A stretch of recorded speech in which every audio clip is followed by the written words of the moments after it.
Пред точно една година на пресконференција во сала со бројни новинарски екипи, што во сегашни услови на Zoom новинарство делува неверојатно, генералниот директор на Светската здравствена организација Тедрос Адханом објави дека COVID-19 е глобална пандемија.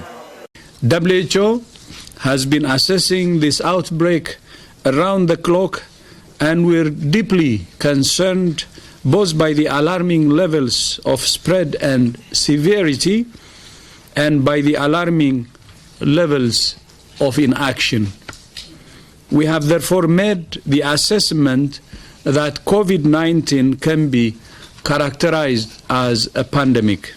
Светската здравствена организација е критикувана дека одлуката за прогласување пандемија ја донеле предоцна, како најава за хаосот и тешкотиите со кои се соочува светот оттогаш и заради фактот дека само еден месец подоцна половина од човештвото веќе беше под сериозни рестрикции на движењето и локдауни.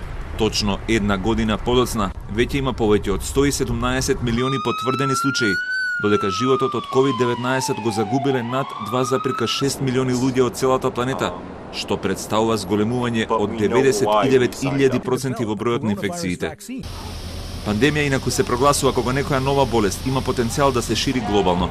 Во минатото пандемиите најчесто биле предизвикувани од инфлуенца вирусите, додека најлошата пандемија во историјата е така наречениот шпански грип од 1980 година, кој усмртил помеѓу 20 и 50 милиони луѓе.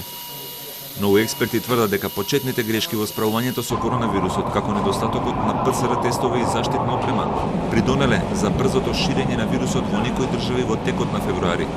Една година подоцна спасот од пандемијата се гледа во вакцинацијата, но и тука постојат огромни разлики меѓу богатите и сиромашните земји во светот. Пандемијата се уште се шири забрзано и во повеќе европски држави кои се принудени да спроведуваат остри локдауни и карантини. Во Бразил вчера беа регистрирани 2000 смртни случаи во еден ден за прв пат, како последица на ширењето на исклучително заразната варијанта на вирусот која прв пат се појави во оваа јужноамериканска земја. Токму варијантите на вирусот, како бразилската, јужноафриканската и британската, представуваат најголемата закана за државите, затоа што со нив вирусот се шири побрзо и заразува поголем број луѓе.